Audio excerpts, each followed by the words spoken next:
Well, it's all over. It is all over but the voting. And on the final day of the midterm election campaign today, Donald Trump revealed that he had no idea that midterm elections even existed until he became president of the United States.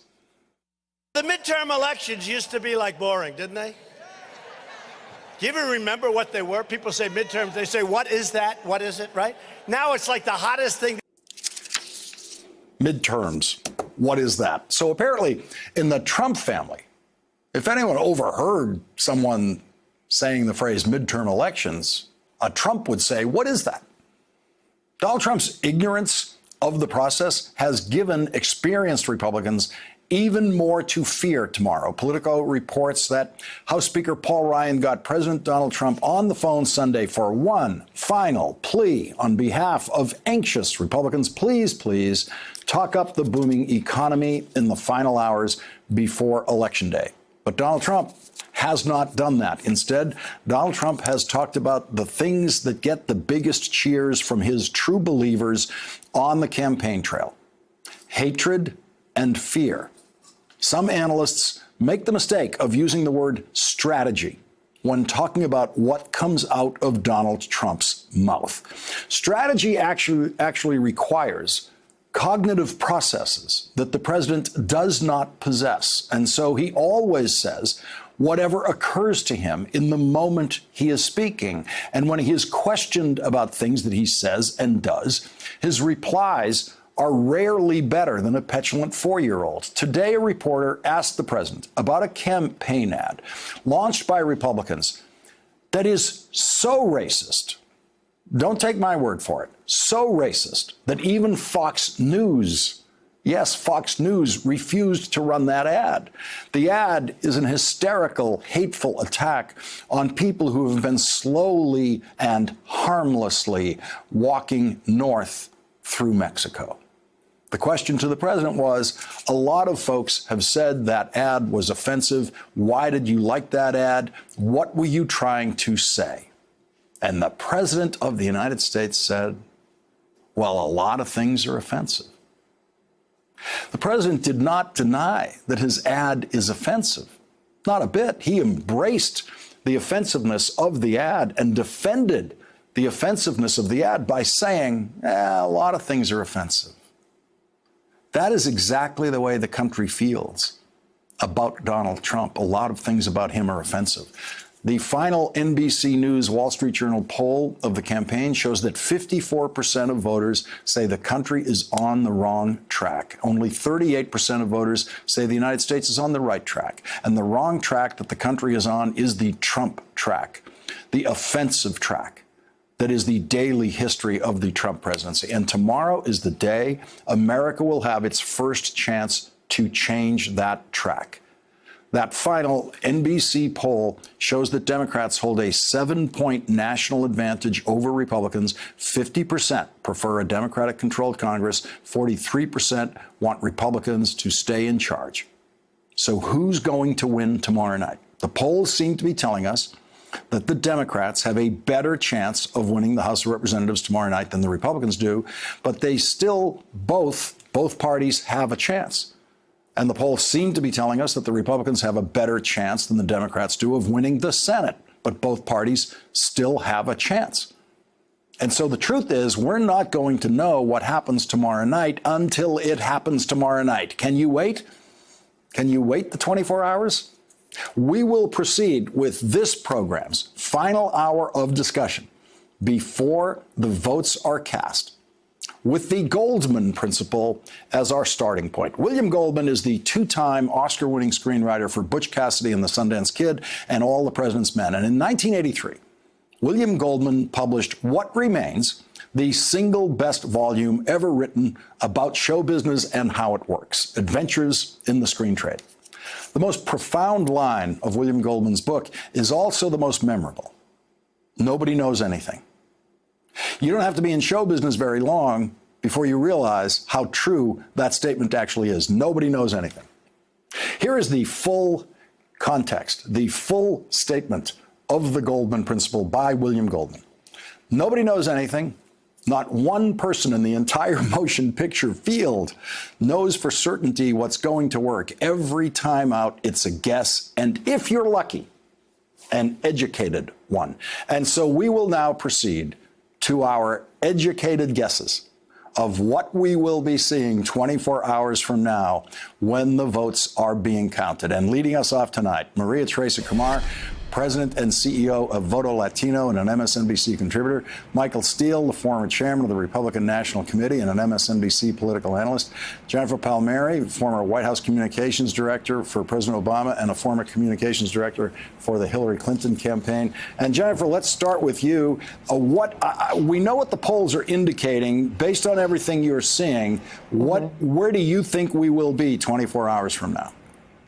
24 hours, so that's 10 o'clock Eastern tomorrow night. I bet you're going to have you won't be close to having a Democratic House declared, but you won't have it declared, but you'll be close to having it declared.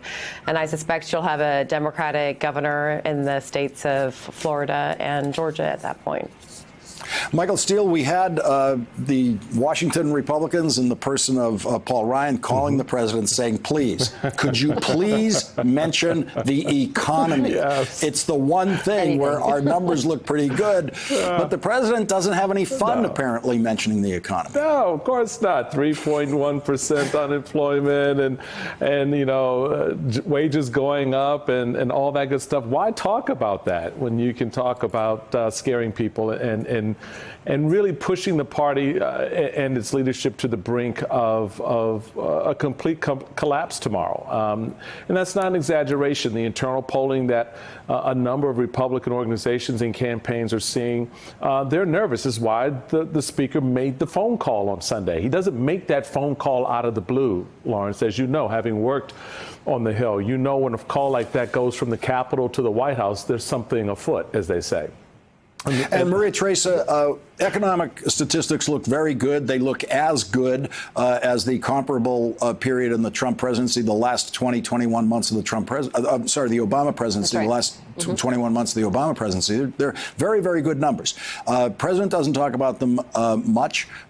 And even with those very good economic statistics, you have 54% of the country saying the country's on the wrong track. It certainly isn't because of the economy they're saying that. It has everything to do with the president. And as an example, when Connor Lamb, the Democrat who won a special election in a district in Pennsylvania where Trump won by 20 points and the opponent was running on tax relief, that didn't stick. What stuck was anti-immigration. So once that happened, they pivoted after Connor Lamb and ran over 14,000 anti-immigrant ads to rally up their base when it came to the midterm primary elections. And that is exactly what they realized that stuck. It wasn't the economy. It wasn't jobs. And so that is one of the reasons why the Trump administration is going after really wholeheartedly anti-immigrant, because they recognize that the economy is not turning people on.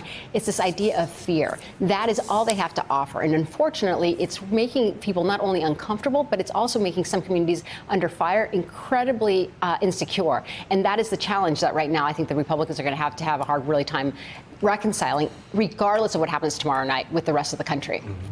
Let's listen to Beto O'Rourke in his closing case in that Senate race in Texas where a Democrat hasn't been successful since Lloyd Benson's last reelection to the Senate in Texas. Let's listen to the O'Rourke closing statement.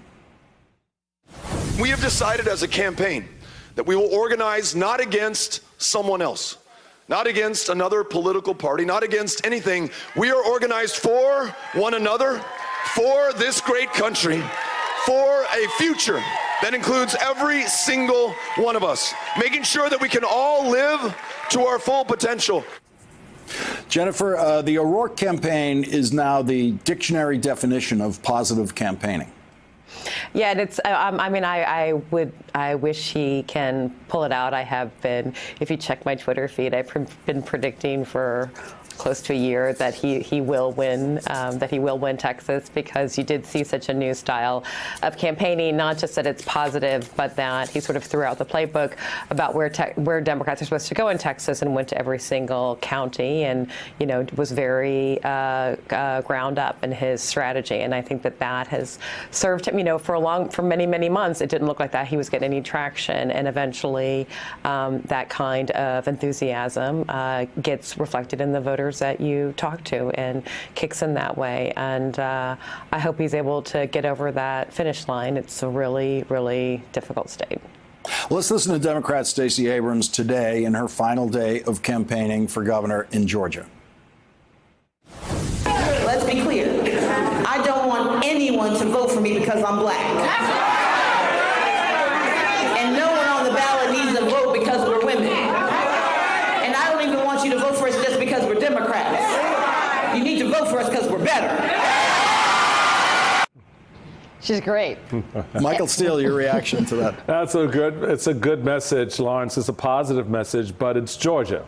And so there are a lot of currents that run beneath that surface that she is very aware of, which is why she framed her closing and has been framing her closing argument that way.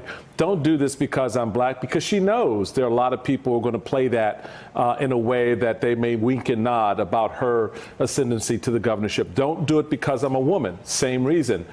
She's aware of her backyard and how the intrinsic elements of race still permeate throughout campaigns like hers.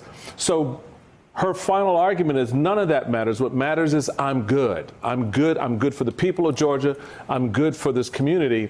And the test will be in this new South, whether in a place like Georgia, a black woman can awaken this new fire, this new brand of politics, regardless of whether it's progressive or conservative, Democrat or Republican, and people buy it because they see the public servant as someone who's good for them. And Andrew Gillum is facing a similar test in the bordering state of Florida to Georgia. Let's listen to what Andrew Gillum said today as the Democratic candidate for governor. The reason why we're going to red areas and blue areas and purple areas is because I want them to know that I want to be their governor too. And when you're governor of Florida, you got to be the governor for all of the people of the state of Florida. And so while I greet you as Tallahassee's mayor, it is my hope that the next time we share the same air, that the next time we are in community together, that the next time I visit the city beautiful, I will greet you as the governor of the great state of Florida. Let's bring it home, y'all. Maria Teresa, your reaction.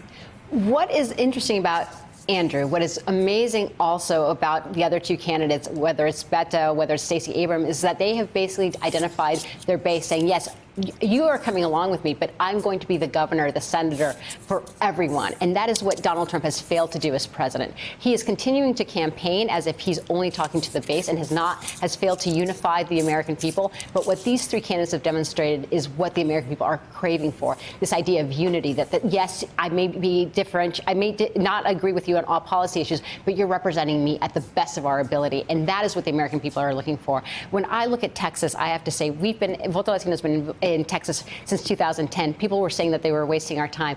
In 2014, Lawrence, we registered 10,000 folks. This past midterm election, over 58,000 people, just in Texas alone. And that's because there's a renewed enthusiasm where people feel that they're finally identifying with someone that will not only legislate for a few, but for many. And that is the exact same thing that we're seeing in whether we're talking about Georgia or what we're talking about right now in Florida. And that is what is going to be the narrative coming out of this midterm election, is that the Democrats finally actually have a slate of new energized talent that they didn't have before. So wherever we end up on on Tuesday night, what the Democrats are coming out are who is this new slate of a reinvigorated base that they could have only dreamed of before.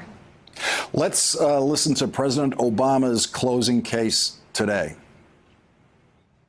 The character of this country is on the ballot. Who we are is on the ballot.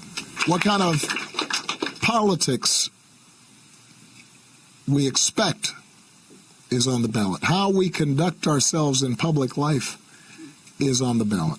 How we treat other people is on the ballot. And The good news is that all across the country, what I'm seeing is this great awakening.